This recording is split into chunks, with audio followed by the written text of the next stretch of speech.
وبرکاتہ۔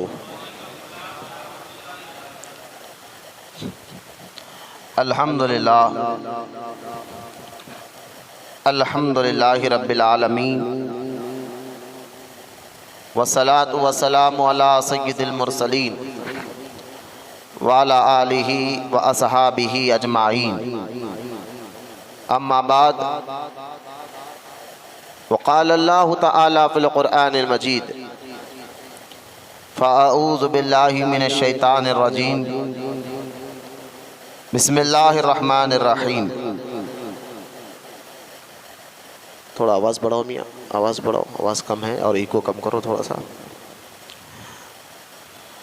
بسم اللہ الرحمن الرحیم۔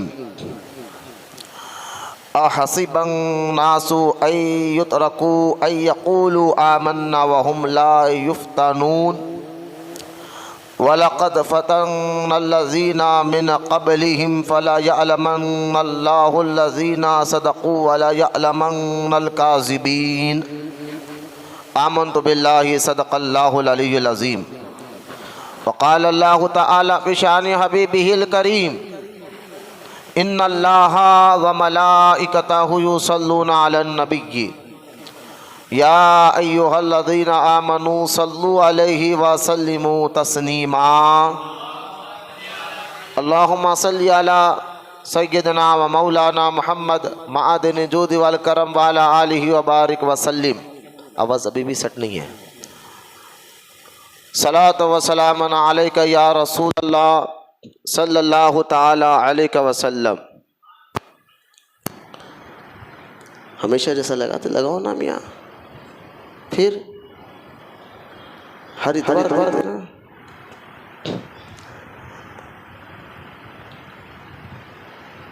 ہفتہ واری یہ اجتماع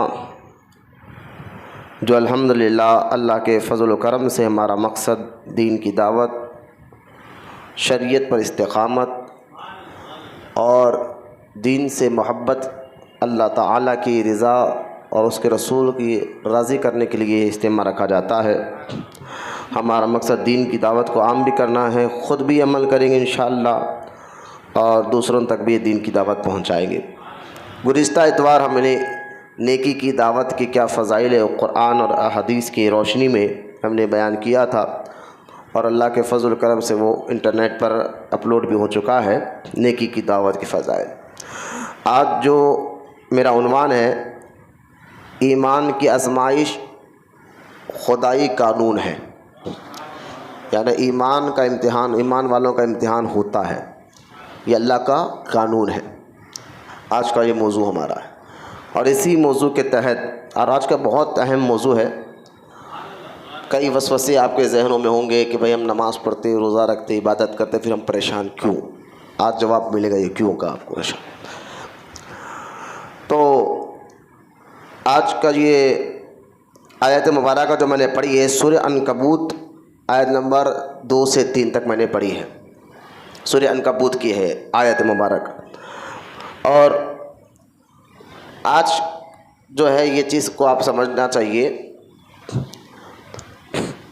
کہ اہل ایمان کا امتحان کیوں ہوتا ہے، اس کی وجہ کیا ہے، بلکہ یہ امتحان کا ہونا رب کا قانون ہے، امتحان کا ہونا اللہ کا قانون ہے۔ کیونکہ اگر امتحان نہ ہوگا، اگر کوئی کہے بھئی ہم امتحان کیوں دے، تو یہ ہو نہیں سکتا، کیونکہ اللہ تعالیٰ نے ایک دوسری آیت مبارکہ قرآن پاک میں فرمایا کہ ہم نے ایمان والوں کی جان اور مال دونوں جنت کے بدلے خرید لیا ہے۔ تو آپ کہیں گے میں محنت کر کے ہمارا یہ مال بھی اللہ کا دیا ہوا ہے، تو آپ کو امتحان دینا ہوگا اس سے پہلے، کیونکہ بندہ کبھی مصیبتوں تکلیفوں کو جب سہتا ہے، چاہے وہ کسی قسم کی مصیبت ہو، تکلیف ہو، کاروبار کو لے کر ہو، گھر کے لڑائی جھگڑے کو لے کر ہو، یا پھر مزاج کو لے کر ہو، کیونکہ اگر کوئی زیادہ بیمار ہو جائے تو بھی وہ شکایتیں کرنے لگ جاتا ہے، نیک کر کے فائدہ کچھ بھی نہیں ہے، وہ دیکھو جوا کھیل رہا، شراب پی رہا، انہیں تو اچھا ہے، میں نیک کام کر کر بھی میں برا ہوں، میری مزاج دیکھو، میرا کاروبار دیکھو، میرے پریشانیاں دیکھو۔ تو کبھی بندہ مصیبت اور تکلیف میں کیا کر دیتا ہے، ایسے الفاظ نکال دیتا ہے جس کے نکالنے سے اس کا ایمان ختم ہو جاتا ہے اللہ کی بارگاہ میں. اللہ تعالیٰ کو ایسے الفاظ کہہ دیتا ہے جس سے نکالنے سے اس کا ایمان بھی برباد و تباہ ہو جاتا ہے. تو اس لیے آج آپ کو یہ جاننا ضروری ہے کہ امتحان ہوتا کیوں، اس کی وجہ کیا ہے، پھر اس کا فائدہ کیا ہے. یہ بھی جو باتیں آپ کو سمجھنا ہے. لیکن اس سے پہلے میں آپ کو ایک بات بتا دوں کہ ہم ایمان لا کر معاذ اللہ نہ اللہ پر احسان کرتے ہیں نہ دین پر کوئی احسان کرتے ہیں. ہمارا ایمان لانا، ہمارا عمل کرنا، ذرا یاد رکھیے آپ، ہماری داڑھی رکھنا، نماز پڑھنا، روزہ رکھنا، اچھے کام کرنا، عبادت کرنا، یہ کر کر معاذ اللہ ہم ذہن و دل دماغ میں خیال کبھی نہ لائے کہ ہم معاذ اللہ اللہ پر ہم احسان کر رہے ہیں، ہم ایک بہت بڑا کام کر رہے ہیں. اجتماع میں آ گئے بہت بڑی بات ہے، آ کر بیٹھ گئے بہت بڑا کام کر رہے نہیں، کیونکہ اللہ تعالیٰ قرآن میں فرماتا ہے جو کچھ تم کرو گے تمہارے اچھے کے لیے ہوگا، اور یعنی اچھا کام کرو تمہارے لیے اچھا، برا کام کرو تمہارے لیے برا. جیسا کہ اللہ تعالیٰ نے سورہ روم میں آیت نمبر 44 اللہ فرماتا ہے من کفر فعلیہ کفر ومن عامل صالحا فلانفسہم یمہدون. اللہ فرماتا ہے جو کفر کرے اس کا کفر کا وبال اسی پر ہے، اور جو اچھا کام کرے اس کا وہ اپنے لیے ہی کرتا ہے. یعنی ہم اچھا کام کر کر معاذ اللہ اسلام پر، دین پر، قرآن پر کوئی احسان نہیں کرتے، یہ ہمارے اچھے کے لیے ہوتا ہے. برا کریں گے ہمارا نقصان، اچھا کرے ہمارا فائدہ، جو سورہ روم کی آیت مبارکہ کے تحت اللہ تعالیٰ نے بیان فرمایا. اور ایک اور آیت مبارکہ، پہلے اس بات کو سمجھیں گے تو آپ کو خدائی امتحان سمجھ میں آئے گا. ایک اور آیت مبارکہ سورہ ابراہیم آیت نمبر 8 اللہ تعالیٰ نے موسیٰ علیہ السلام کا ذکر کیا. موسیٰ علیہ السلام نے اپنی قوم کو کہا، کیا کہا؟ اللہ نے ذکر فرمایا. اللہ تعالیٰ نے فرمایا وقال موسیٰ علیہ السلام نے کہا ان تکفر وقال موسیٰ ان تکفر انتم ومن فی الارض جميعا فإن اللہ لغنی حمید.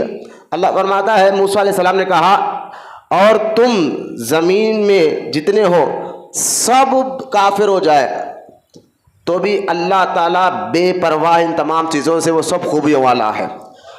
مطلب کیا کہ موسیٰ علیہ السلام نے کہا اپنے قوم کو کہ تم سمجھتے ہو کہ ہم ایمان لا کر بہت بڑا کام کر رہے ہیں. تو اللہ تعالیٰ نے موسیٰ علیہ السلام کا اس قول کو قرآن میں سورہ ابراہیم میں فرمایا کہ موسیٰ نے کہا اگر تم سب کے سب کافر بھی ہو جاؤ، ایمان نہ بھی لاؤ، تو اللہ کو کوئی نقصان ہونے والا نہیں ہے. اللہ ان تمام چیزوں سے بے پرواہ ہے، بے نیاز ہے. یاد رکھ لیں آپ، ہم عمل کریں گے یعنی ایمان لائے یہ ہمارے لیے اچھا، اچھے کام کریں یہ ہمارے لیے اچھا، ہم ایمان نہیں لائے برے کام کریں یہ ہمارے لیے نقصان. اللہ تعالیٰ کو ایمان لا کر معاذ اللہ ہم کوئی فائدہ نہیں پہنچا سکتے، برا کام کر کر اللہ کی بارگاہ میں ہم کوئی نقصان نہیں کر سکتے. برا کرو گے تو ہمارے لیے برا ہوگا، اچھا کریں گے تو ہمارے لیے اچھا ہوگا. تو پہلے آپ کو یہ ذہن میں رکھنا ہوگا کہ میں ایمان لا کر ایک بہت بڑا 30 مار خواہ ہوگا، نہیں ہو سکتا ایسا. آپ کو اللہ نے توفیق دی، اللہ کا فضل آپ پر ہوا کہ آپ ایمان لائے. آپ یہ سوچا کریں کہ الحمدللہ کہ اللہ کا شکر ہے کہ میں ایمان لایا ہوں. اور پھر ایک حدیث قدسی جو ہے روایت میں آتا ہے، حدیث قدسی جو آیت یہ حدیث مبارکہ میں آتا ہے، ذرا اس کو بھی سنیں آپ. میں 2 آیت سورہ روم سورہ ابراہیم کی آیت سنا چکا ہوں، ایک حدیث سنا رہا ہوں اس بات پر کہ ہمارا ایمان لانا ہمارے لیے فائدہ ہے.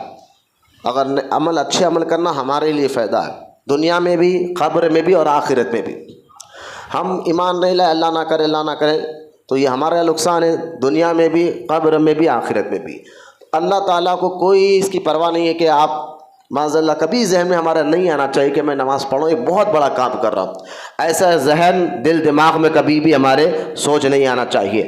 آئیے حدیث قدسی ہے، حدیث قدسی اس کو کہتے ہیں کہ فرمان اللہ تعالیٰ کا ہوتا ہے اور اس کو بیان حضور کہتے ہیں. بیچ میں جبریل علیہ السلام بھی ذریعہ نہیں ہوتے، ڈائریکٹ اللہ تعالیٰ حضور کو کہتا ہے اور حضور بتاتے ہیں.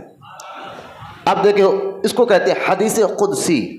حدیث قدسی کے بارے میں حدیث پاک میں آتا ہے کہ اللہ تعالیٰ نے، حضور علیہ السلام نے فرمایا کہ اللہ کہتا ہے کیا، اے میرے بندو تم سب کی پہنچ میرے نقصان تک نہیں ہو سکتی.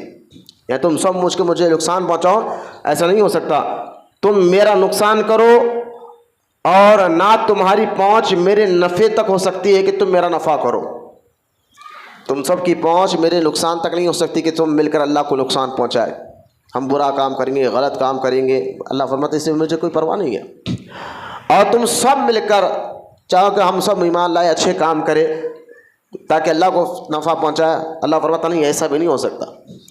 تمہارا نقصان جو تم عمل کر رہے ہو تمہارے اچھے کے لیے. پھر اللہ حدیث قدسی میں آتا ہے، اللہ تعالیٰ نے فرمایا کہ میرا اور تمہاری پہنچ میرے نفع تک نہیں ہو سکتی، تم مجھے نفع کرو. اور فرمایا اے میرے بندو، اگر تمہارے پہلے کے لوگ اور تمہارے آخری کے لوگ اور تمہارے انسان اور تمہارے جنات تم میں سب سے زیادہ متقی شخص کے دل کی جیسے ہو جائے. اللہ نے کیا فرمایا؟ تمہارے پہلے آنے والے لوگ اور رہنے والے جنات زمین میں سارے کے سارے لوگ اس شخص کی طرح ہو جائے جو متقی ہوتا ہے، نیک ہوتا ہے، پرہیزگار ہوتا ہے. تو اللہ فرماتا ہے اس شخص کی طرح ہو جائے جو متقی ہو جائے. تو اللہ تعالیٰ نے فرمایا تو یہ میری سلطنت میں کوئی اضافہ نہ کرے گا. سمجھے؟ ہم اچھا کام کر کر کوئی اللہ پر معاذ اللہ ثم معاذ اللہ احسان نہیں کر سکتے، احسان نہیں جتا سکتے ہم نے بہت اچھا کام کیا. اللہ فرماتا ہے کہ میری سلطنت میں کچھ اضافہ نہ کرے گا.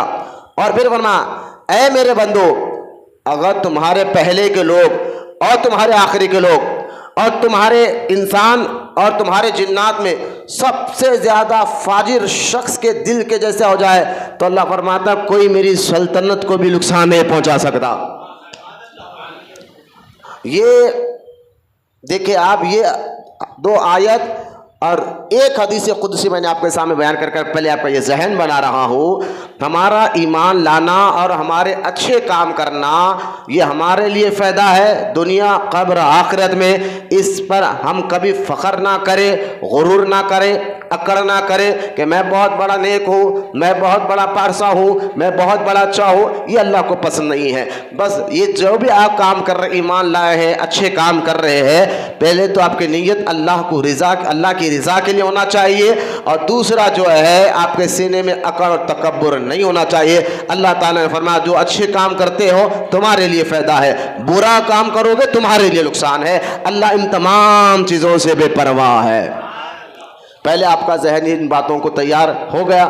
اب آئے ایمان لا کر بعض جنے اس طرح کی باتیں کرتے کہ بھئی ہم ایمان لائے، نماز پڑھتے، عبادت کرتے، پھر ہم پریشان کیوں؟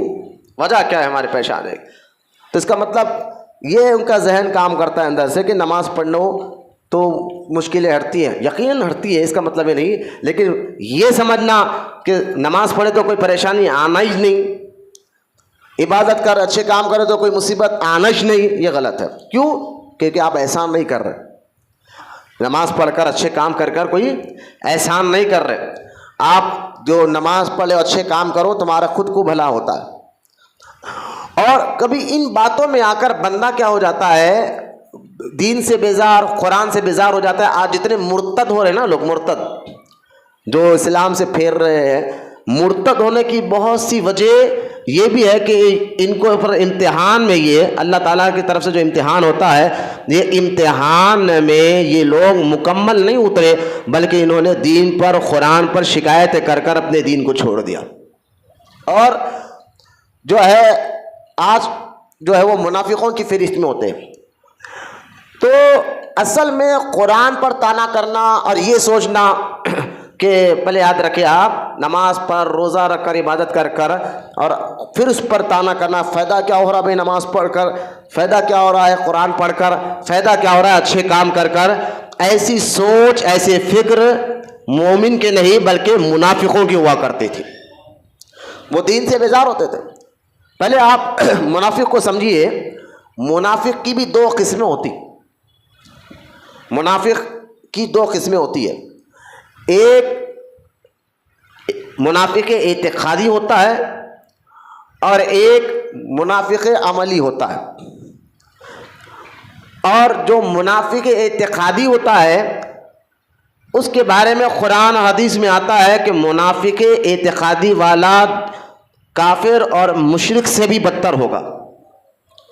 اور وہ جہنم کے سب سے نیچے گڑھے میں گرے گا، یعنی مشرک سے بھی نیچے گڑھے میں، کیونکہ کافر اور مشرک تو کلہ شرک کر کے کفر کر بتا رہے کہ ہم تو کافر ہیں، لیکن یہ منافق اعتقادی والا ظاہر میں تو مسلمان نظر آتا ہے، نہ دل میں اس کو اللہ سے محبت ہوتی ہے، نہ رسول سے، نہ قرآن سے، نہ حدیث سے، نہ دین سے، بس اس کا کوئی تعلق باطن سے ربطہ ہوتا ہی نہیں، ربط ہوتا نہیں، تعلق ہوتا نہیں، بلکہ وہ دین سے بیزار ہوتا ہے، بس وہ یہ تھالی کے بیگن کی طرح ہوتا ہے، جہاں پلڑا بھاری دکھا تو مسلمانوں کے ساتھ کہتا ہے میں تمہارے ساتھ ہوں، اور جیسا پلڑا ادھر دیکھا تو یہودیوں اور کافروں کے ساتھ آ کر کہتا ہے میں تمہارے ساتھ ہوں، تو اس کو کہتے ہیں منافق اعتقادی، یعنی اوپر سے تو کلمہ پڑھ لگا ہے، دل سے نہ اللہ کو مانتا ہے، نہ رسول کو مانتا ہے، نہ دین کو مانتا ہے، نہ قرآن کو مانتا ہے، نہ شریعت کو مانتا ہے، ایسے منافق اعتقادی والے کو اللہ تعالی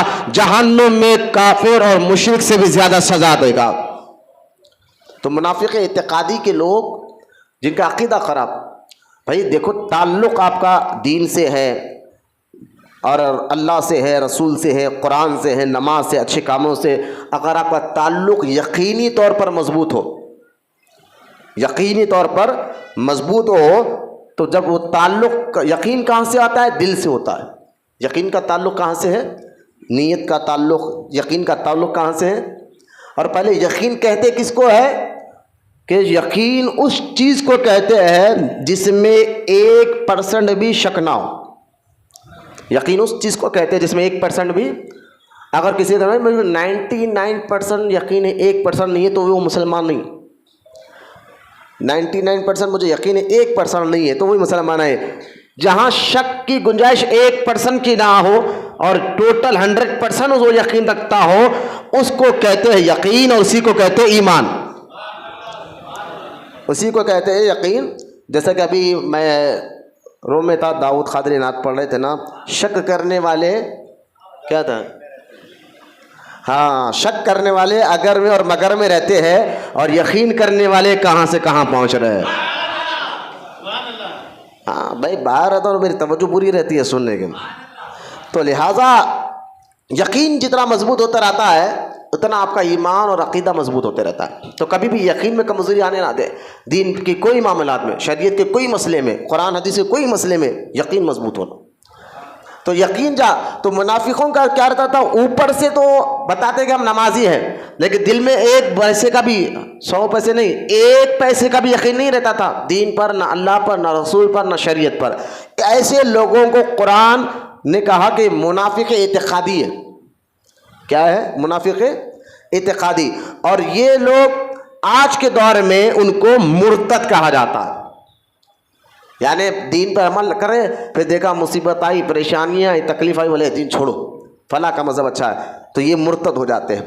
یعنی ان کو پہلے سے بھی دل میں یقین نہیں تھا، لیکن جیسا ہی تھوڑی مصیبت تکلیف اٹھائی تو مرتد ہو جاتے ہیں۔ تو یعنی مصیبت اور تکلیف سے بندے کی سچائی ظاہر ہو جاتی ہے۔ ایک بندہ امتحان، اب لوگ کیوں امتحان ہوتا ہے؟ امتحان دیکھیں، امتحان کیوں ہوتا ہے؟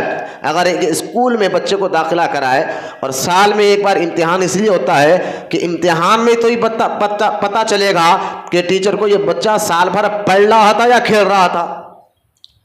امتحان میں تو یہ پتہ چلتا ہے کہ پڑھ رہا تھا یا کھیل رہا تھا۔ تو آپ کہیں گے اچھا امتحان کے وقت جیسا ٹیچر کو معلوم ہوتا ہے کہ اس نے کتنا % مضبوطی سے اس نے پڑھا یا صرف کھیل کود میں گزارا ہے، تو اب اس کا مطلب یہ نہیں ہے کہ اللہ نے فرمایا امتحان لوں گا تو کیا اللہ کو ہمارے ایمان اور کے بارے میں نہیں معلوم ہے؟ ہمارے امتحان کے بغیر بھی وہ جانتا ہے کہ ہمارے اندر ایمان ہے یا نہیں ہے۔ لیکن پھر جب اللہ کو معلوم ہے تو امتحان کیوں لیتا ہے؟ تو یہاں یاد رکھیں، امتحان اللہ تعالیٰ اس لیے نہیں لیتا کہ اللہ کو معلوم کرنا ہے کہ تم کیسے یقین لائے ہو، کیسے ایمان لائے ہو۔ اللہ جانتا ہے، ہمیں بتانے کی ضرورت نہیں ہے، پھر جانتا ہے تو امتحان کیوں لیتا ہے؟ اللہ تعالیٰ، علماء فرماتے اس لیے امتحان اللہ تعالیٰ لیتا ہے تاکہ تم کو خود کو پتہ چلے تمہارا یقین کس مضبوط پر پہنچا۔ امتحان ہمارے خود کے لیے ہوتا ہے کہ تمہارا یقین کتنا مضبوط ہوا، تمہارے اندر صبر کتنا آیا، تمہارے اندر دین سے محبت کتنی آئی تمہارے اندر۔ کیونکہ بندہ جب اس پر کوئی امتحان کی بارش ہوتی ہے تو کبھی بندہ کیا کرتا، وہ دین کے کام کو چھوڑ دیتا، وہ کہ چھوڑو یار چھوڑو، یہ کام کرنا نہیں ہے، دین کو، شریعت کو، قرآن کو چھوڑ، امتحان ہوا چھوڑ دیا. تو لہذا امتحان اس لیے اللہ تعالیٰ لیتا ہے تمہارا، تاکہ تم کو خود کو پتا چلے تمہارے دل میں ابھی یقین کی کس منزل پر تم ہو، اور صبر تمہارے اندر کتنا آیا ہے، دین سے محبت کتنی آئی ہے، اور شریعت سے محبت کتنی آئی ہے، قرآن حدیث سے محبت کتنی آئی ہے. یہ امتحان سے خود کو پتا چلتا ہے اور دیکھنے والے کو بھی پتا چلتا ہے کہ واقعی عاشق رسول ہے. ایک تو خود کو پتا چلتا ہے اور سامنے والے کو بھی پتا چلتا ہے ہاں یہ واقعی دین کا مضبوط کھلاڑی ہے، یقین مضبوط کرتا ہے، اللہ رسول پر یقین مضبوط ہے، اتنی مصیبت کے پر بھی، تکلیفوں میں بھی یہ دین کو نہیں چھوڑا، عمل کو نہیں چھوڑا، نہ زبان پر اللہ کی بارگاہ میں شکایت لاتا ہے، نہ قرآن حدیث کے خلاف کوئی باتیں کرتا ہے. لہٰذا امتحان اس وجہ سے ہوتا ہے. اور دوسری بات، اگر کوئی کہے کہ ہم تو امتحان کے لائق نہیں ہیں، تو یاد رکھیں امتحان اللہ تعالیٰ ہر ایک کو اس کے درجے کے مطابق دیتا ہے. یہ بھی اللہ کا قانون ہے. یعنی نبیوں کا امتحان اور ولیوں کا امتحان اور عام مسلمانوں کا امتحان اور ہوتا ہے. یعنی قرآن پاک کہتا ہے کہ تمہاری حیثیت کے مطابق اللہ امتحان لیتا ہے، جتنا تم برداشت کر سکتے ہو. ایسا نہیں کہ تم 50 کلو اٹھا سکتے ہو تمہیں 1 کنٹل ڈال دیا جا رہا ہے، نہیں، بلکہ تمہاری حیثیت کے مطابق تم کتنا برداشت کر سکتے ہو، کتنا صبر کر سکتے ہو. تو اس لیے دیکھیے آپ حضور علیہ الصلوۃ والسلام فرماتے ہیں سب سے زیادہ کڑک امتحان اللہ کی راہ میں نبیوں کا ہوتا ہے. حضور فرماتے ہیں سب سے زیادہ کڑک امتحان اللہ کی راہ میں کس کا ہوتا ہے؟ نبیوں کا ہوتا ہے. اور حضور فرماتے ہیں اور سارے نبیوں میں سب سے زیادہ کڑک امتحان میرا ہوا، کیونکہ میں سارے نبیوں سے افضل اور اعلیٰ ہوں. کہ جتنا اللہ کے محبوب ہوتے جاؤ گے اتنا آپ کا امتحان کڑک ہوگا، اتنا آپ کی پہچان، آپ کے امتحان کڑک ہوگا.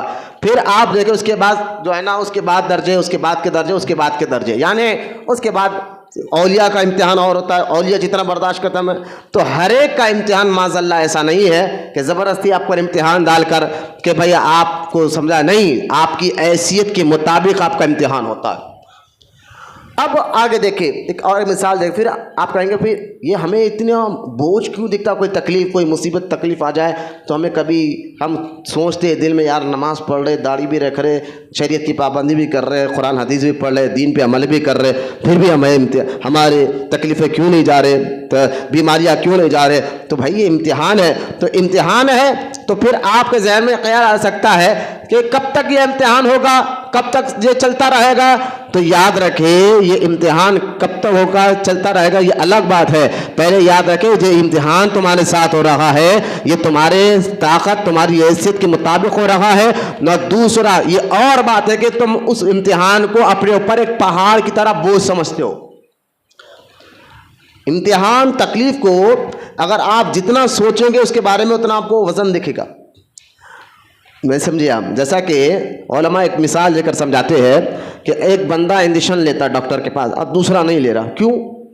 کیونکہ جو لینے والا ہے اس نے تکلیف اور ڈر کو محسوس نہیں کرتا.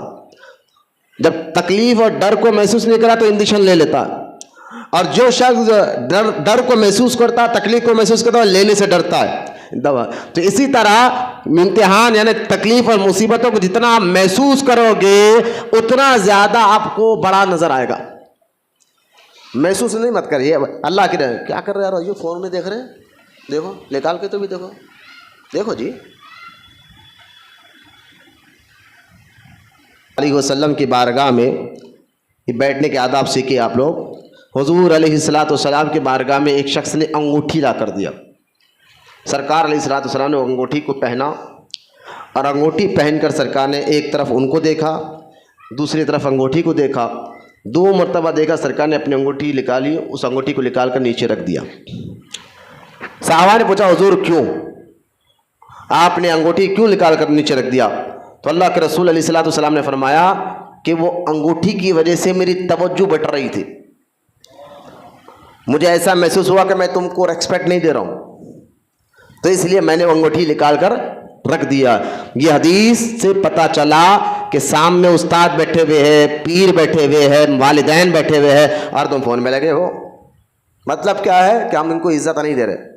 تو یہ بیٹھنے کے آداب کے خلاف بھی ہے. کبھی ایسی حرکت نہیں کرنا. استاد کے سامنے، پیر کے سامنے، یا تقریر ہو رہی ہو علماء کے سامنے، یہ قرآن حدیث کا مذاق ہے معاذ اللہ، کیا ہم آپ پر توجہ نہیں دے رہے؟ جو کام ایسا کام کرنا ہی نہیں ہے جس کام سے ہماری توجہ بٹتی ہو، ادھر ادھر جاتی ہو توجہ، یہ قرآن اور حدیث کا مذاق اور محفل کے ادب کے خلاف، اور گویا ہم محسوس کرا رہے کہ ہم آپ کے بات پر کوئی توجہ دینا نہیں چاہ رہے۔ یہ حضور نے اپنی انگوٹھی مبارک رکھ کر بتا دیا کہ تو میری توجہ اس انگوٹھی کی طرف بار بار جا رہی تھی، اس لیے میں نے اس کو نکال کر رکھ دیا تاکہ میری توجہ تمہاری طرف رہے۔ یہ بات چیت کے بیٹے کے آداب کو ہم سیکھیں، ٹھیک ہے؟ اس لیے میں بار بار جو سختی سے بولتا ہوں، چہرے دیکھ رہا ہوں تو ذرا چہرے سے شاشی بشاشی لا کر سنیے، یہ اہم باتیں ہیں۔ اگر کچھ کام ضروری ہے تو باہر چلے جاؤ، جا کر دیکھ کر آؤ، لیکن محفل کے ادب کے خلاف نہ کام کرو، محفل کے ادب کے خلاف۔ یہاں صرف اسی محفل کی بات نہیں کر رہا ہوں میں، گھر میں بھی ماں باپ بیٹھے ہوئے آپ فون میں لگے، بے ادبی ہے۔ ماں باپ کے سامنے آپ بات کرنا چاہ رہے ہیں، فون میں لگے، جی جی، بے ادبی ہے۔ بڑا بھائی بیٹھے ہوئے آپ سے بات کرنا تھا، فون میں لگے، بے ادبی ہے۔ تو سامنے والا کوئی بات کر رہا ہو، آپ اس سے بات کریں تو توجہ دے، اس کو محسوس کرائے کہ میں آپ کی بات سن رہا ہوں۔ یہ طریقہ ہے، یہ اخلاق ہے جو اللہ اور اس کے رسول نے ہمیں سکھایا ہے۔ ریسپیکٹ دینا سیکھیے آپ۔ صرف میں یہاں علماء کی محفل میں تو یہ ریسپیکٹ اور زیادہ بڑھ جاتا ہے، دینی محفلوں میں ریسپیکٹ اور زیادہ بڑھ جاتا ہے۔ اس کے علاوہ بھی بات کر رہا ہوں، محفل میں دوستوں کے ساتھ بھی بیٹھے، کوئی دوست بات کر رہا ہے، فون پہ لگے ہوئے یا کچھ کام کر رہے ہوئے، تو اس کا مطلب کیا ہے؟ اس کی بے عزتی ہے، وہ کہ تم جو ہے اس کی بے عزتی کر رہے ہو کہ بھائی تیرے سے مطلب ہی نہیں ہے۔ تو ایسے دوست کو بھی میں کہتا ہوں پھر اس کو بھی کرنا، تیرے سے دوستی بھی مطلب نہیں ہے۔ جو آپ کو ریسپیکٹ نہ دے تو عزت نہ دے۔ اسلام کہتا ہے عزت دو اور عزت لو، عزت کرنا آپ بھی سیکھو، اس کو بھی کہو عزت دے۔ جو آپ کو ریسپیکٹ نہ دے، عزت نہ دو، وہاں جاؤ مت۔ تو لہٰذا یہ بات چیت کے آداب میں سے ہے۔ اب قرآن حدیث کی بات جب آ رہی ہو تو وہاں پر تو ریسپیکٹ اور زیادہ ہے، کسی عالم کے لیے نہیں، اللہ کا کلام پڑھا جا رہا ہے، حدیث پڑھی جا رہی ہے۔ اس سے پتا چلے گا کہ آپ کے دل میں قرآن حدیث سے محبت کتنی ہے۔ جتنی محبت ہوگی مضبوطی کے ساتھ، اتنا ریسپیکٹ آپ کے اندر رہے گا، اتنی پورتی آپ کے اندر رہے گی، اتنا توجہ آپ کی طرف، آپ کی توجہ اس طرف رہے گی۔ تو خدا کی واسطے ریسپیکٹ دینا مسجد کے اور محفل کے آداب، بیٹھنے کے آداب پہ یہ آج سے انشاءاللہ ہم سب عمل کریں گے انشاءاللہ۔ تو خیر، تو محفل تکلیف کو محسوس کرو تو وہ زیادہ نظر آتی ہے، یہ اصل مسئلہ ہے۔ آئیے میں آپ کو پہلی آیت مبارکہ جو میں نے پڑھی ہے خطبے کے دوران، سورہ عنکبوت، یہ آیت مبارکہ میں آپ کے سامنے رکھ رہا ہوں۔ چہرے مت اتاریے، چہرے پر خوشحالی لائیے اور سستی کاہلی سے اللہ کی پناہ مانگیے۔ سستی کاہلی دور کرتے ہوئے اب قرآن کا یہ پیارا پیارا فرمان سنیے تاکہ ہمارا ایمان اور عقیدہ مضبوط ہو۔ آئیے، امتحان اللہ کیوں لیتا ہے؟ ٹاپک کیا ہے؟ ایمان کی آزمائش خدائی قانون ہے۔ کیونکہ ہم جس دنیا میں رہ رہے ہیں، یہ دنیا ایسا نہیں کہ اللہ تعالیٰ نے یوں ہی چھوڑ دیا کہ جاؤ بس آرام کرو، بس کچھ کرنا تمہیں نہیں ہے۔ سائلنٹ رکھو، فوراً سائلنٹ کرو فون کو۔ لہٰذا یہ دنیا جو ہے صرف آرام گاہ نہیں ہے کہ یہاں پر آؤ کھاؤ پیو، جیسا بکریاں کھاتے پیتے سو جاتے، وہ ایسا نہیں ہے، بلکہ یہ دنیا ایک امتحان گاہ ہے، یا امتحان آپ کو دینا پڑے گا۔ کیوں؟ کیونکہ آپ نے اللہ اس زبان سے اقرار کر دیا کہ ہم اللہ پر ایمان لائے، تو اللہ امتحان لے گا۔ اب جب امتحان میں تو واقعی مسلمان ہو، دل تک کلمہ کا رنگ اتر گیا ہے، تو پھر امتحان میں بھی آپ کامیاب نظر آتے ہیں۔ تو ایک منافق اعتقادی کے بارے میں بتا، منافق عملی کے بارے میں ایک بات بتا دیتا ہوں۔ منافق اعتقادی جس کا عقیدہ خراب ہو، جس کے آج کے دور میں اس کو مرتد بھی کہتے ہیں، بدعقیدہ بھی کہتے ہیں، ٹھیک ہے؟ اور ایک ہے منافق عملی، یعنی یقین تو اللہ رسول پر مضبوط ہے لیکن بعض عادتیں وہ منافقوں کی طرح اس کے اندر آ گئے۔ یقین تو ہے لیکن عمل میں اس کی منافقت آ گئی، جیسے کہ منافق جھوٹ بولا کرتے تھے، وعدہ خلافی بہت کرتے تھے، مذاق بہت اڑاتے تھے، تانا بہت کرتے تھے۔ تو یہ بھی اس کے اندر یہ عادتیں نا، یہ منافقوں جیسی عادت تمہارے اندر آ گئی ہے۔ اللہ منافق اعتقادی سے بھی ہماری حفاظت فرمائے، منافق عملی سے بھی ہماری حفاظت فرمائے۔ اور پھر منافق اعتقادی جب یہ نا آگے چل کر یہ مرتد بھی ہو جاتا ہے معاذ اللہ۔ اب حضور کے دور مبارک میں منافق اعتقادی والے بہت تھے، کیونکہ قطعی طور پر یعنی مضبوطی کے طور پر حضور علیہ الصلوۃ والسلام ہی بتا سکتے ہیں کہ مومن کون ہے اور منافق کون ہے، کیونکہ غیب کا علم اللہ تعالیٰ نے حضور کو عطا فرمایا، اور جب حضور علیہ الصلوۃ والسلام غیب کی بات بتا دے اس پر شریعت کھڑتی ہے۔ یاد رکھیں آپ، حضور علیہ الصلوۃ والسلام غیب کی بات بتا دے تو اس پر شریعت کا قانون بنتا ہے، شریعت کھڑتی ہے۔ ولی اللہ کے محبوب بندے بھی غیب کی بات بتا سکتے ہیں اللہ اس کے رسول کے بتانے سے، لیکن اس پر شریعت نہیں کھڑے گی۔ تھوڑا نبی کے علم غیب میں اور ولیوں کے علم غیب میں فرق دیکھیں آپ۔ رسول جو غیب کی بات بتائے اللہ کے بتانے سے اس پر شریعت کھڑے گی، قانون بنے گا۔ ولی غیب کی بات بتائے اللہ اس کے رسول کے بتانے سے تو اس پر غیب کو مانا جائے گا، لیکن اس پر قانون نہیں بنے گا، شریعت نہیں بنے گی۔ یہ ذہن میں رکھیے آپ۔ علم غیب پر انشاءاللہ کبھی علم غیب کی ٹاپک ہے تو اس کو اور کھول کر ہم سمجھائیں گے۔ لہٰذا حضور کے دور مبارکہ میں منافق کے اعتقادی والے لوگ تھے اور ان کے کھول کر بتایا گیا، نام بتایا گیا، باپ کا نام بتایا گیا حضور نے علیہ الصلوۃ والسلام نے۔ اور حضرت سیدنا حذیفہ بن یمان رضی اللہ تعالیٰ عنہ جو صاحب سر صحابی ہے، جو بخاری اور مسلم میں آتا ہے، یہ حضور کے رازدار صحابی تھے، حذیفہ بن یمان رضی اللہ تعالیٰ عنہ۔ ان کو تو اللہ کے رسول علیہ الصلوۃ والسلام نے ایک ایک منافق، اپنے دور کے ایک ایک منافق کا نام، اس کے والد کا نام اور اس کے دادا کا نام تک بتا دیا تھا، حذیفہ بن یمان کو رضی اللہ تعالیٰ عنہ۔ اس لیے حضرت ابو بکر صدیق رضی اللہ تعالیٰ کے دور خلافت میں بھی حذیفہ بن یمان حیات تھے۔ حضرت عمر بن خطاب فاروق اعظم رضی اللہ تعالیٰ عنہ کے دور مبارک میں بھی حضرت حذیفہ بن یمان حیات تھے، زندہ تھے۔ حضرت عمر رضی اللہ تعالیٰ عنہ کے دور خلافت میں کوئی بھی جنازہ آتا تو حضرت عمر کیا کرتے، اس صحابی حذیفہ بن یمان کو اس میت کے جنازے میں دیکھتے، اگر اس جنازے میں حذیفہ بن یمان نظر آئے تو حضرت عمر اس جنازے کی نماز پڑھاتے تھے۔ اور ایک مرتبہ جنازہ آیا، حضرت عمر رضی اللہ تعالیٰ عنہ فوراً چپل پہن کر مسجد کی طرف جانے لگے، لیکن جنازے میں حضرت حذیفہ بن یمان کو دیکھا تو وہ نظر نہیں آئے۔ دور جنازے سے دور کھڑے حذیفہ بن یمان حضرت عمر کو اشارے میں کہہ رہے تھے۔ حضرت عمر نے کہا کوئی اور نماز پڑھا، میں نہیں پڑھاؤں گا۔ تو لہٰذا پھر حضور کے دور ظاہری پردہ فرمانے کے بعد اب قیامت تک یا تو ایمان ہے یا تو کفر ہے۔ قطعی طور پر منافق آپ نہیں بتا سکتے، یہ غیب کا علم صرف اللہ نے حضور کو دیا ہے۔ ہاں کوئی اپنا عقیدہ ظاہر کر دے، جیسے وہابی بدعقیدہ، اس کو آپ بول سکتے ہیں ظاہر کرنے کے بعد، پروف مل گیا، فاسق ہو گیا، کھل کر بول رہا ہے کہ میرا عقیدہ یہ ہے، تو اب اس کو بول سکتے ہیں آپ کہ وہابی بدعقیدہ ہوگا، منافق ہو گیا۔ لیکن قطعی طور پر ابھی پروف نہیں ملا، پتہ نہیں ہے، سنا سنی باتوں میں آ گئے، تو آپ کسی پر جو ہے نا منافق اعتقادی کا جو ہے نا لیبل نہیں لگا سکتے، کیونکہ اب حضور کے بعد یا تو ایمان یا کفر ہے۔ لیکن کیا ہے جو بدعقیدوں کی بات میں، اس کا مطلب یہ نہیں جو کھل کر، مثال کے طور پر ایک بندہ پڑھ ہی رہا بدعقیدہ مدرسے میں اور آپ بولیں گے نہیں ابھی تک میں اس کے اندر کوئی اسے نہیں دیکھا، تو میں یہ کہوں گا نہیں بھائی پڑھ کر رہا، یہ دیکھو اس کے پڑھنے کی جگہ بتا رہے کہ دیوبندی بدعقیدہ کو مدرسوں میں پڑھ رہا ہے، تو یہ تو بدعقیدہ ہی اس کو کہا جائے گا۔ تو یہ بات ذہن میں رکھے، اب ایمان اور کفر ہے، یعنی یا تو بندہ ایمان پر رہے گا آج کے دور میں، یا تو کفر اختیار کر کر مرتد ہو جائے گا جب بدعقیدہ ہو جائے گا۔ نکال کے سیلنٹ پر کرو، نکالو، جو اس کے فون ہے بھائی فوراً سیلنٹ پہ کر لو اللہ کے واسطے، اب کسی کا فون نہیں بجنا۔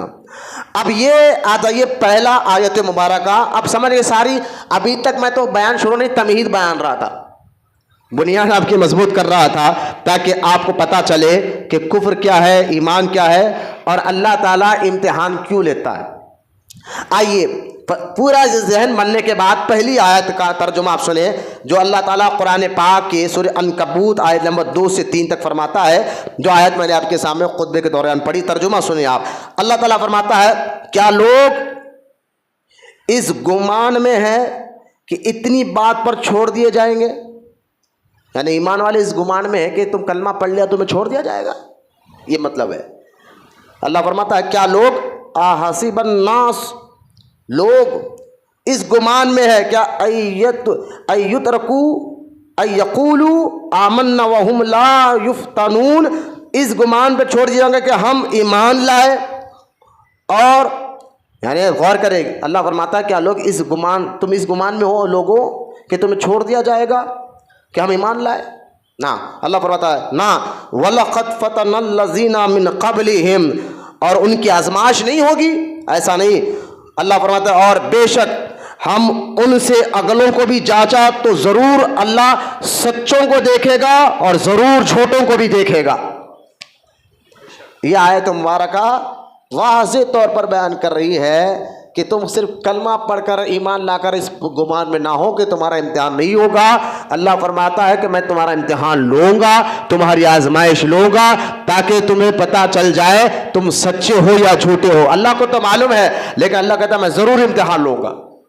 اب یہ پہلی آیت جس سے پتہ چلتا ہے، کیونکہ اللہ تعالیٰ نے اگلی امتوں سے بھی، ہر نبی کی امتوں سے بھی امتحان لیا، آزمائش کی ان کی، اور ان کا امتحان اس لیے لیا تاکہ امتحان لینے سے پتہ چل جاتا ہے اس کا ایمان ظاہر ہو جاتا ہے، یعنی جو دل میں ہو باہر آ جاتا ہے کہ اس کا تعلق، اس کا رابطہ اللہ رسول سے کتنا ہے۔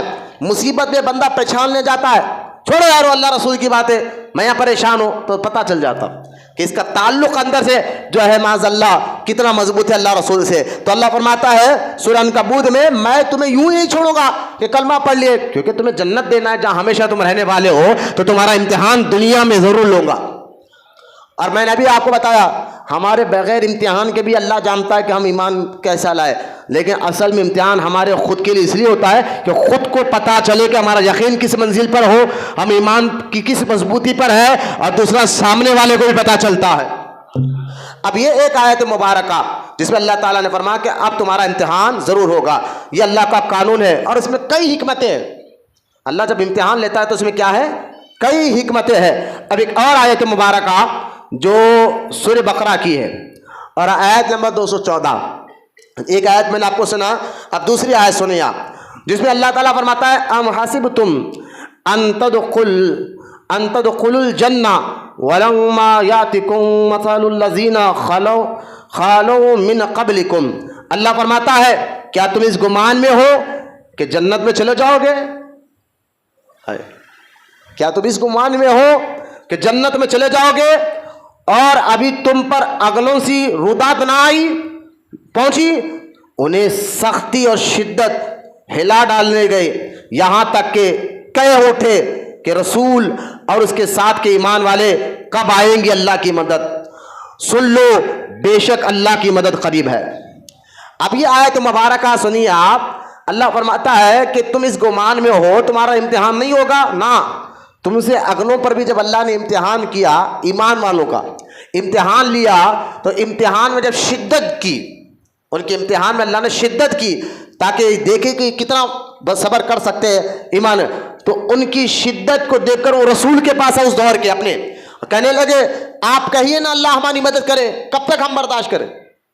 تو آخر کار ان کے امتحان کو دیکھ کر رسولوں نے بھی اللہ سے دعا کی، ان کے پر مصیبت تکلیف کو دیکھ کر رسولوں نے بھی اللہ سے دعا کی، تو اللہ نے فرمایا الا ان نصر اللہ قریب، بے شک اللہ کی مدد قریب ہے۔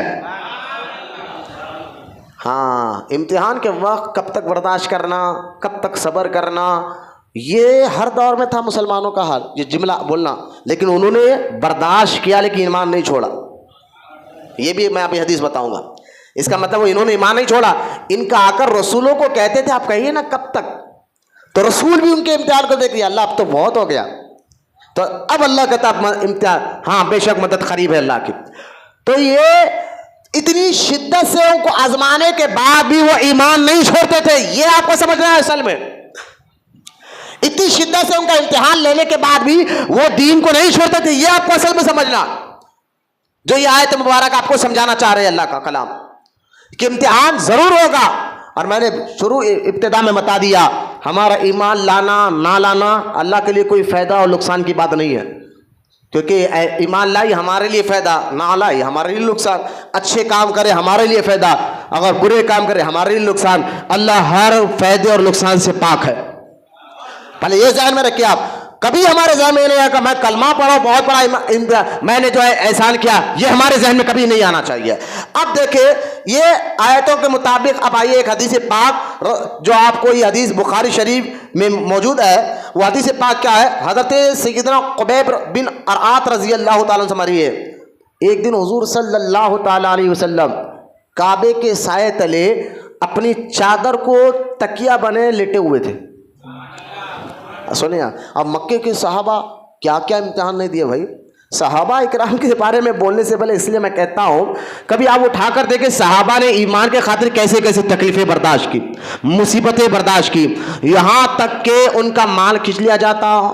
اگر وہ غلام ہوتے، حضرت بلال رضی اللہ تعالیٰ عنہ کو دیکھے کہ ایمان چھوڑنے کے لیے ان کو کڑک دھوپ میں لنگے پیٹ لٹا دیا جاتا، سینے پہ پتھر رکھ دیے جاتے، زبان پر انگار رکھ دیا جاتا، لیکن حضرت بلال رضی اللہ تعالیٰ عنہ پھر بھی کہتے تھے احد احد احد۔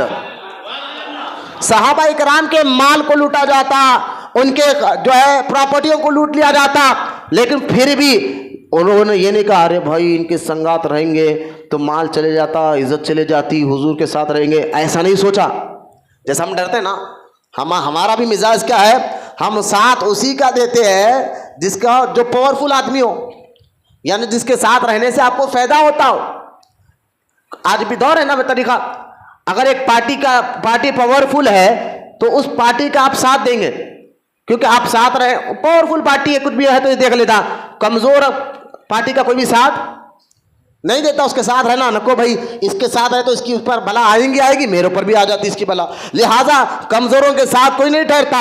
باظاہر کہہ رہا ہوں، باظاہر حضور صلی اللہ تعالیٰ سمجھنے کے لیے اللہ تعالیٰ نے حضور کو بہت قوت عطا فرمائی ہے، لیکن سمجھنے کے لیے حضور نے جب اعلان نبوت کیا تو سارا مکہ ایک طرف تھا، حضور ایک طرف تھے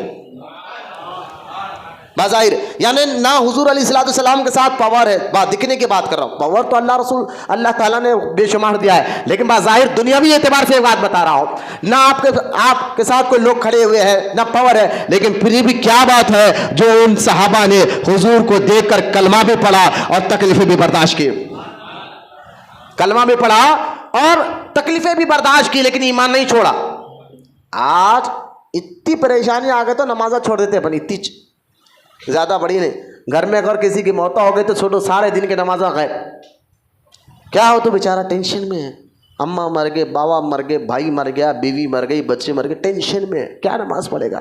اچھا، اور اتنی خوشی مل گئے تو سارے نمازہ غائب، کہ نہیں شادی ہے، اچھا شادی میں شادی کے دن کی نماز نہیں، 8 دن سے نمازہ غائب، بہت کام ہے بیچارے کو، نوشا ہے، بہت کام ہے اس کو، گھر والوں کو بہت کام ہے، اب کو کام کیا ہے سب کو معلوم ہے، یہ سارا دن تو صرف مارکیٹ میں گھومنا رہتا ہے، تو یہ حال ہمارا ہو گیا ہے، خوشی میں بھی ہم رب کو بھول جاتے ہیں، تکلیف میں بھی رب کو بھول جاتے ہیں، لیکن تکلیف میں تو معاذ اللہ ہم تو بڑے بڑے باتیں کر دیتے ہیں، بازے نے ہر ایک کی بات نہیں کر رہا ہوں، اچھا آپ نے دیکھا سنا ہوگا کہ تکلیف تھوڑی تکلیف آئے تو ہم کہیں چھوڑو یارو، داڑھی رکھ کر فائدہ نہیں ہے، نماز پڑھ کر فائدہ نہیں ہے، اس کو دیکھو نہ جوا کھیل رہا، شراب پی رہا، بٹے بازی کر رہا، اس کے بعد بلڈنگ پہ بلڈنگ ہے، میں محنت دن بھر محنت مشقت کر کر سائیکل پہ جا رہا ہوں، 1 روپیہ حلال کا کما رہا ہوں، پھر بھی بیوی بیمار، بچے بیمار، فلا تکلیف، یہ کہہ کر لوگ معاذ اللہ دین سے بیزار ہو کر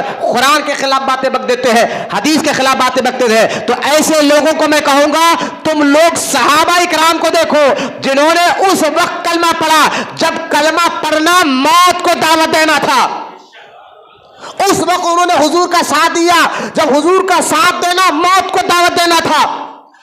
آپ جا سکتے ہیں کسی پارٹی میں، اگر وہ پارٹی آپ جائیں گے آپ کی موت پکی ہے تو آپ ساتھ جائیں گے، آپ کہیں گے نا بھائی میری زندگی مجھے پیاری ہے، کہاں اس کا ساتھ جا کر خود بلا، لیکن صحابہ اکرام نے تکلیفوں اور مصیبتوں کو برداشت کرتے ہوئے بھی دین کو نہیں چھوڑا، اسلام کو نہیں چھوڑا، نہ قرآن پر تانا دیا، نہ حدیث پر تانا دیا، نہ اللہ پر تانا دیا، نہ رسول پر تانا دیا۔ اس لیے اللہ تعالیٰ قرآن میں آخر میں ان کا انعام، ان کی تعریف کیا کی اللہ تعالیٰ صحابہ کی، رضی اللہ تعالی عنہم ورضوا عنہ، اب میں ان سے راضی ہو گیا ہوں، یہ مجھ سے راضی ہو گیا۔ یہ آپ غور کریں کہ صحابہ اکرام رضی اللہ تعالیٰ عنہ کو بھی تکلیفیں آتی تھی۔ شعیب ابی طالب کی بات دیکھیں، جب سرکار نے اعلان نبوت فرمایا صحابہ دھیرے دھیرے، کیونکہ سچائی میں طاقت ہوتی ہے. باطن ہمیشہ کتنا بھی باز آئے طاقتور ہو کمزور ہوتا ہے، لیکن باطن ہمیشہ فرعون کی شکل میں بھی آ جائے لیکن ہوتا کمزور. سچ اگر اکیلا جھوپڑی میں بیٹھا تو طاقتور ہوتا ہے. سچائی میں طاقت ہے. تو سچ تھا نا، لا الہ الا اللہ. اس سے بڑا سچ کیا تھا؟ محمد رسول اللہ سے بڑا سچ کیا تھا؟ اس لیے اس سچ کو مانا تو پھر اس کی قوت الگ. اب پوری کوشش کر دی گئی ان کو پیسے سے خریدے کہ نہیں بکے. تکلیفہ دیے گئے. تکلیفہ بھی کیسے؟ زمین ہڑپ لے رہے، گھر ہڑپ لے رہے، بیوی بچوں کو مار رہے، کاروبار کرنے نہیں دے رہے، لیکن کلمہ نہیں چھوڑا. بولو اللہ سبحان اللہ. تکلیفوں کو آج ایسا حال نہیں ہے، لیکن صحابہ کا ایسا حال ہوا، پھر بھی انہوں نے کلمہ نہیں، ایمان نہ قرآن پڑھتا نہ حدیث پڑھتا نہ. یہاں تک کہ شعبہ ابی طالب میں سرکار مکے والوں نے حضور کا سوشل بائیکاٹ کر دیا. مکے والوں نے کہا حضور کا سوشل بائیکاٹ کیا جائے، یعنی اب ان کو تکلیف دیو تو نہیں مان رہے، اب ان کا سوشل بائیکاٹ کرے. یعنی کوئی بھی مکہ میں کوئی چیز ان کو نہ بیچے گا نہ ان سے کوئی خریدے گا. اگر بیچے گا بھی، اگر وہ 1 ریال کی ہے تو 50 ریال دیا جائے. اور یہاں تک کہ ان سے بات نہیں کیا جائے گا. شعبہ ابی طالب جو ایک علاقہ تھا مکہ مکرمہ میں، 3 سال تک وہاں پر حضور صلی اللہ علیہ وسلم کو اور آپ کے چاچا کو اور دیگر صحابہ اہل ایمان کو وہاں ایک قید کی طرح رکھ دیا گیا. بلکہ سارا مکہ جو بظاہر کا طاقتور نظر آ رہا تھا، انہوں نے سمجھا کہ اب ان کی طاقت ٹوٹے گی، اب ان کا یقین ٹوٹے گا. تو صحابہ اکرام کا یقین دیکھے. صحابہ کہتے ہیں ایسی حالت میں ہم نے بھوکے رہنا گوارا کیا، لیکن نہ اللہ کی بارگاہ میں شکایت کی نہ رسول کی بارگاہ میں شکایت کی. ایک صحابی کہتے ہیں کہ بھوک کی شدت مجھے اتنی لگی تو میں اپنے جوتے کا تلوا نکال کر اس کو صاف کر کر اس کو پکا کر کھایا. شعبہ ابی طالب 3 سال کیسا صحابہ نے حضور کے ساتھ زندگی کو بسر کیا، پتے کھائے. ایسی کبھی زندگی ہمارے ساتھ ہوئی؟ اللہ کا فضل ہے. پھر بھی ہم تانا دے رہے ہیں یار کیا ہماری غریبی، کتنے سال کرائے کے گھر میں رہیں گے. میں نے کہا کتنے صحابہ تھے جنہوں کے گھر بار بھی لوٹ لیا گیا، لیکن انہوں نے نہ اللہ کی بارگاہ میں شکایت کی نہ رسول کی بارگاہ میں شکایت کی. کیوں؟ وہ جانتے تھے سب سے بڑی طاقت اور سب سے بڑی دولت وہ ایمان ہے جو اللہ نے ہمیں حضور کے صدقے میں عطا فرمایا ہے. لہذا کبھی تکلیفوں میں آواز نہ دے. ہماری زبان تو دور کی بات ہے، دل میں بھی خیال نہ آئے کہ یار کب تک. اب سنیں وہ لوگ تکلیفوں میں، مصیبت میں، تکلیفوں میں آواز نکالتے ہیں. سنیں حدیث پاک میں آتا ہے حضور صلی اللہ تعالی علیہ وسلم اپنی چادر مبارک کو تکیہ بنائے کعبے کے سائے میں آرام فرماتے. تو ایک صحابی رسول کہتے ہیں ہم گئے اور ہم نے حضور صلی اللہ علیہ وسلم سے عرض کیا کہ یا رسول اللہ صلی اللہ علیہ وسلم ہمارے لیے دعا نہیں کہ فرماتے؟ حضور ہمارے لیے دعا کیوں نہیں فرماتے؟ اور ان کا یہ بولنا بھی وجہ تھا. کتنی تکلیفیں برداشت کی لوگوں نے. صحابہ کرام، مال لوٹ لیا جا رہا ہے، گھر لوٹ لیا جا رہا ہے، زمین لوٹ لی جا رہی ہے، بیوی بچوں کو مارا جا رہا ہے، بچوں کو مارا جا رہا ہے، سوشل بائیکاٹ کیا جا رہا ہے. پھر بھی انہوں نے شکایت معذلہ یہ نہیں کہ چھوڑو یارو. اور ان کو یہ آفر بھی تھا ان کو، اگر تم ادھر سے ادھر آ جاؤ گے ہمارے پاس تمہیں دولت ملے گی، عزت ملے گی، پیسہ ملے گا، محل ملے گا، بس تمہیں ایک کام کرنا ہوگا، اس رسول کا دامن چھوڑ کر ادھر آنا ہوگا.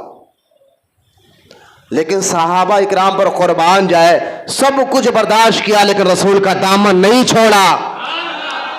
صحابہ اکرام یہ آئیڈیل ہے قیامت تک کے مسلمانوں کے لیے کہ آج چھوٹی چھوٹی تکلیفوں میں مرتد ہو جانا ایک عام بات جو ہو رہی ہے کہ دین سے بیزاری، قرآن سے بیزاری. خدا کے واسطے ان صحابہ اکرام کی زندگیوں کو پڑھو، پھر اللہ تعالیٰ نے ان کو انعام بھی دیا کہ ان سے راضی ہو گیا. اب دیکھیں ان کا یہ کہنا بھی کیا غلط تھا مجھے بتائے بظاہر، لیکن یہ کہنا ان کا معاذ اللہ پر شکایت نہیں تھی. وہ حضور سے کہہ رہے تھے جیسا کہ مرید آ کر کہتا ہے حضرت دعا فرمائیے، صبر نہیں ہوتا ہے. مطلب کیا ہے؟ صبر کرے گا بندہ ہو لیکن بہت زیادہ ہوگا، حضور آپ دعا فرمائیں. مطلب یہ ہے. اب دیکھیں حضور صلی اللہ علیہ وسلم کے بارگاہ میں صحابہ نے آ کر جب یہ کہا حضور آپ دعا کیوں نہیں کرتے ہمارے لیے، ہماری مدد کیوں نہیں کرتے، تو اللہ کے رسول علیہ الصلوۃ والسلام نے ارشاد فرمایا تم سے پہلے لوگ، اب یہ جملہ سنیں حضور کی حدیث پاک، سرکار فرماتے علیہ الصلوۃ والسلام تم سے پہلے لوگ زمین میں گڑھا کھود کر اس میں دبائے جاتے تھے. تم سے پہلے جو امت ایمان والے گزرے نا, تو حضور فرماتے ہیں تم سے پہلے لوگ زمین میں گڑھا کھود کر اس میں دبائے جاتے تھے. پھر آگے فرماتے آرے سے چیر کر 2 ٹکڑے کر دیے جاتے تھے. آرے سے چیر کر 2 ٹکڑے کر دیے جاتے تھے, اور لوہے کی کنگھیوں سے ان کے گوشت کو نوچا جاتا تھا. لوہے کی کنگھیوں سے ان کے گوشت کو نوچا جاتا تھا, لیکن ان میں سے کوئی مصیبت انہیں ان کے دین سے روک نہیں سکتی تھی. آئے بولو وہاں بس اس وقت 3 جملے آپ غور کریں ذرا. کیا کہا؟ تم سے پہلے لوگ, یعنی جو تم سے پہلے ایمان والے گزرے نا, ان کو زندہ زمین میں دفن کر دیا جاتا تھا, ان کو جو ہے آر سے کاٹا جاتا تھا, ان کو جو ہے ان کے جسم کو لوہے کی کنگھیوں سے لوچا جاتا تھا, لیکن پھر بھی ان لوگوں نے دین سے رشتہ نہیں توڑا, ایمان سے رشتہ نہیں توڑا, دین پر مضبوطی سے قائم رہا ہے. یہ ہے ایمان, کیونکہ یہ امتحان ہوگا. اب آج ایک اور حدیث پاک حضرت انس رضی اللہ تعالیٰ عنہ روایت فرماتے ہیں, حضور صلی اللہ علیہ وسلم نے ارشاد فرمایا بڑا ثواب بڑی مصیبت کے ساتھ ہے, اور جب اللہ تعالیٰ کسی قوم سے محبت فرماتا ہے تو انہیں آزمائش میں مبتلا کرتا ہے.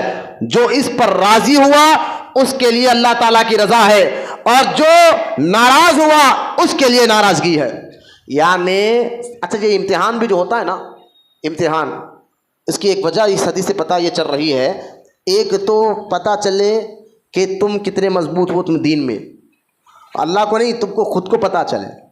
امتحان میں ہی پتہ چلتا ہے کہ دل کا تعلق دین سے کتنا تھا. پریشانی بلاؤں میں پتہ چلتا ہے, ورنہ بندہ چھوڑو یارو اتنے سال سے نماز آپ پڑھ رہا تھا پھر بھی مر گیا, پھر بھی ٹکر ہو گئی, پھر بھی کام بگڑ گیا, پھر بھی یہ ہو گیا چھوڑو. نہیں, اگر اس کی تمام چیزوں کو برداشت کر کر بھی دین پر جڑا ہوا ہے تو ابھی یقین مضبوط ہے اس کا. ایک تو امتحان اس لیے ہوتا ہے کہ تم کو خود کو پتا چلے کہ ایمان تمہارے اندر کتنا آیا, اور دوسرا ذرا اہم سمجھیں آپ, مصیبت اور تکلیف ایمان والوں پر جب اللہ تعالیٰ دیتا ہے تو اگر کوئی اللہ کا نیک بندہ ہو, اللہ کا محبوب ہو, اس کو مصیبت اس لیے دیتا ہے تاکہ اللہ تعالیٰ اس مصیبت جب وہ اس پر ڈالا جائے اور اللہ کا محبوب بندہ صبر کرتا ہے نیک, متقی ہے, پرہیزگار ہے, جیسے کہ اولیاء اللہ مصیبتوں میں صبر کرتے تھے. بظاہر ایسا کوئی مسئلہ نہیں تھا لیکن صبر کرتے تھے. تو اب آپ کہیں گے نیک لوگوں پر, بھائی گناہگار پر مصیبت آتی ہے بات سمجھ میں آ رہی ہے, لیکن نیک لوگوں پر کیوں آتی ہے؟ تو حدیث روایت میں آتا ہے نیک لوگوں پر مصیبت آتی اس لیے ہے تاکہ ان کو بڑا ثواب دیا جائے. جتنا وہ صبر کرتے ہیں ان کے درجات اللہ بلند کرتا ہے. اور برے گناہگاروں پر مصیبت تکلیف اس لیے آتی ہے جتنا وہ تکلیف میں صبر کرتے, شکایت نہیں کرتے اللہ کی بارگاہ میں, دین سے بیزار نہیں ہوتے, صبر کرتے ہیں, تو اس تکلیف کی وجہ سے ان کے گناہ دھلے جاتے ہیں, ان کے گناہ معاف کیے جاتے ہیں. اب دیکھیں یہاں ایک اور حدیث پاک, 2 حدیث میں نے سنا, تیسری حدیث سنیں آپ. حضرت سعد رضی اللہ تعالیٰ عنہ, صرف 5 منٹ رہ گیا ہے, اس موضوع کو انشاءاللہ اللہ زندگی رکھا تو آنے والے اتوار کو بھی ہم آگے رکھیں گے. حضرت سعد رضی اللہ تعالیٰ عنہ فرماتے ہیں میں نے عرض کی یا رسول اللہ صلی اللہ علیہ وسلم, لوگوں میں سب سے زیادہ سخت آزمائش کس کی ہوتی ہے؟ حضور علیہ الصلوۃ والسلام نے فرمایا انبیاء علیہ الصلوۃ والسلام کی, اور پھر فرمایا درجہ بدرجہ مقرب بندوں کی, اور آگے فرماتے ہیں آدمی کی آزمائش اس کے دین کے مطابق ہوتی ہے. اگر دین میں مضبوط ہو تو سخت آزمائش ہوتی ہے, اگر دین میں کمزور ہو تو اس کے دین کے حساب سے آزمائش کی جاتی ہے. بندے کے ساتھ یہ آزمائش ہمیشہ رہتی ہے یہاں تک کہ وہ زمین پر اس طرح چلتا ہے اس پر کوئی گناہ نہیں ہوتا. گناہگاروں کی آزمائش کے گناہ دھونے کی وجہ سے اس کے, یعنی ایک تو ایمان بھی پتہ چلے, دوسرا اس کے گناہ بھی اللہ تعالیٰ معاف فرماتا ہے. تو معلوم ہوا کہ مسلمانوں کی پوری زندگی آزمائش سے گزرنا ہوتا. اب دیکھیں ایک آیت مبارکہ, یہ سورہ ملک کی آیت ہے, آیت نمبر 2, ترجمہ سن لے وقت نہیں ہے. آیت نمبر 2 اللہ فرماتا ہے وہ جس نے موت اور زندگی کو پیدا کیا, وہ جو یعنی اللہ, وہ جس نے موت اور زندگی پیدا کی. کس لیے پیدا کی موت کو زندگی کو؟ تو اللہ فرماتا ہے تاکہ تمہارے جانچ ہو, تاکہ تمہاری جانچ ہو کہ تم کس کام زیادہ اچھا ہے، تم میں سے کس کا کام زیادہ اچھا ہے، اور وہی عزت والا اور بشکنے والا ہے۔ آپ سمجھے کہ زندگی موت زندگی عیش کرنے کے لیے نہیں دی گئی، بلکہ اللہ نے تو یہ اس لیے دی گئی ہے تاکہ تمہارا امتحان ہو، تمہاری جانچ ہو کہ تم میں سے کام سب سے زیادہ کس کا اچھا ہے۔ اب دیکھیں موت اور زندگی کا مقصد اللہ تعالیٰ نے سورہ ملک آیت نمبر 2 میں بتا دیا کہ تمہارے زندگی کیوں دی گئی ہے، موت کیوں دی جاتی ہے۔ اور پھر سورہ بقرہ آیت نمبر 155 میں اللہ تعالیٰ نے واضح طور پر فرمایا امتحان کس سے ہوگا، کس ذریعے سے ہوگا، تو اللہ تعالیٰ نے فرمایا وَلَا نَبْلُوَنَّكُمْ بِشَيْءٍ مِّنَ الْخَوْفِ وَالْجُوعِ وَنَقْصٍ مِّنَ الْأَمْوَالِ وَالْأَنفُسِ وَالثَّمَرَاتِ وَبَشِّرِ الصَّابِرِينَ۔ تمہارا امتحان ہوگا، وَلَا نَبْلُوَنَّكُمْ، کس چیز سے ہوگا؟ تو اللہ نے فرمایا کبھی مال کی کمی سے، کبھی اولاد کی کمی سے، کبھی جو ہے مصیبت ڈالتا ہے، تکلیف دے کر دیتا ہے، کبھی پھل رزق کھینچ لیتا ہے، کبھی اولاد نہیں دے کر آزماتا ہے۔